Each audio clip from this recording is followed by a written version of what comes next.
Is it the politics and the lack of being able to do the job specifically what made you quit doing the job? There was a big combination of stuff, but I can probably answer that question.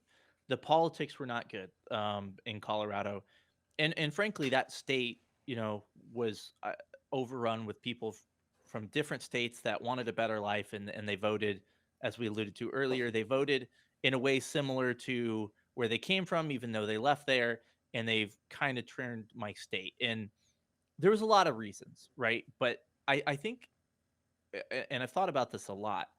I didn't agree with the politics, um, and that's statewide. But I know a lot of agencies in Colorado are still thriving, or not a lot. Some, we'll go with some agencies are still thriving. The big thing for me that I think ultimately was like the final nail in the coffin for me is my department was so wishy washy on stuff and so in the wind that what you could do would be within policy, but if it looked bad, you're done. And in a major city where you have the chance of making the national news, being in an OIS, the chances of that are not astronomically high, but they're high. I just felt I was so unsupported within my city organization that if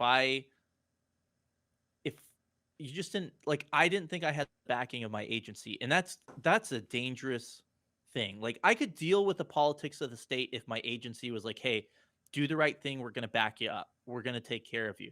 Where we said that stuff. My agency said that stuff, but I saw it time and time again. I had a call so let me tell a story to answer your question.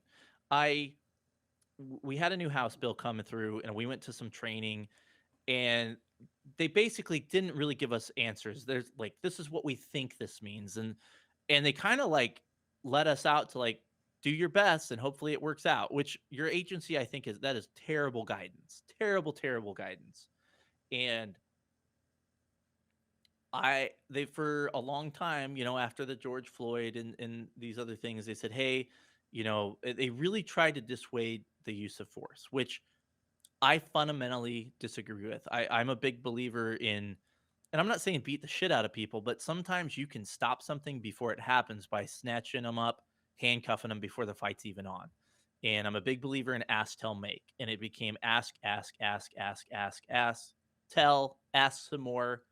And by that time, all your cards are on the table. You don't have the element of surprise anymore. And I felt like we got into more fights than we ever did because we weren't just taking care of business. When I say use of force, I don't necessarily mean dumping somebody. I mean, the way it was considered now was even latching on to somebody could be a use of force. So we were basically kind of being told to talk people into handcuffs, which doesn't always work.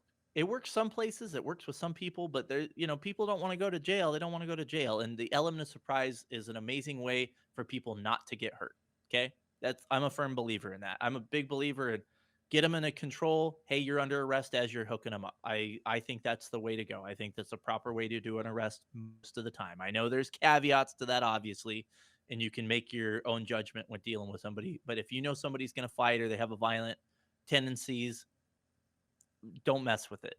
So, so we kind of went away from that. I felt like we were getting into more fights because of that, and because people knew what was coming. And I had a call where it was a man and a woman fighting in the middle of the street, and there was a report that the man had a gun. When we get there, there's a man and woman in the street, and they're kind of talking things out, and not a great place to contact them because they're in the middle of the street. We didn't have a whole lot of cover. And I walked up and I said, hey guys, you're not in trouble, but we just got this call that y'all were fighting. Can we come talk to you and just make sure you guys are good and we'll get out of here, kind of thing? And immediately, this chick stands in front of her dude, and she's a big lady, like a human shield. It was like, you can't take him to jail. I won't let you. And we're like, hey, hey, trying to calm everybody down, which that wouldn't have changed. I think, that approach would have been kind of similar. But it ends up being this whole thing, and now we're having, nobody's obeying orders, we don't know what's going on, and the guy actually has a gun in his pocket, which we're able to, before we latch on to anybody, we're able to grab the gun, but when there's one, there's two, right? So we're still like, does he have more weapons on him? What's going on? Eventually, enough guys get there, and we separate him and get into this tussle. We end up on the ground, but I will tell you, based on being told, hey, don't hurt people, don't use too much force. I can tell you, at least for me, I did things differently in a way that I wouldn't have done before. It would have been a little more violent of a takedown. And hey, but we wrestled. We got people in the custody. Nobody got hurt. We got a gun. He ended up being a felon. You know, whatever. Good arrest. All right. Nobody got hurt. It was great. And I get called into the office a couple days later, and me and another guy, and he goes, the lieutenant, who's a total cocksucker, by the way, one of these guys that hid from the road his whole entire career, and now he's a lieutenant, goes, "Hey, I don't think you guys used enough force." And I lost my fucking mind. I was like, "Of course we didn't, because you fuckers have been telling us not to. You guys have been telling us, so we did what you guys asked us to do. No one got hurt. No one got a gun. Yeah, I would have used additional force. Yeah, I would have done this. I would have done that."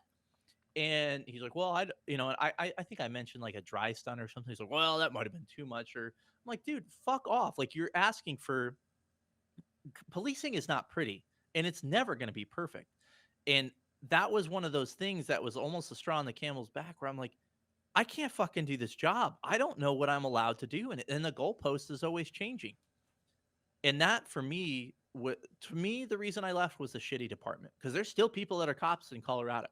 My department's still hemorrhaging people, and the law's kind of settled, and people have kind of found their place.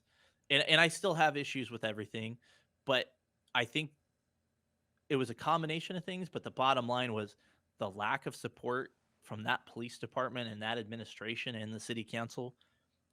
There was no way, if I got, God forbid, I got into some high profile thing, there's no way they'd support me. There's no fucking way, because they were going to do whatever it took to make themselves look, hey, we're taking care of this rogue officer, even though they did whatever. We had an incident where a guy, it made the, some guy was doing a lawsuit, and I watched this video, and I'm like, yeah, this cop was fine. Like, yeah, you could talk to him. They talked to him, right? They talked to the cop and said, hey, these are things you could try, right? Once this thing made the news, then they reopened the investigation, and he ended up getting like days off or something. It's like, you already fucking investigated this guy, and now because it made the news, you're reinvestigating, and it just, fuck that. Yeah, that Sorry, I kind of went on a tangent there, but it was a bad situation.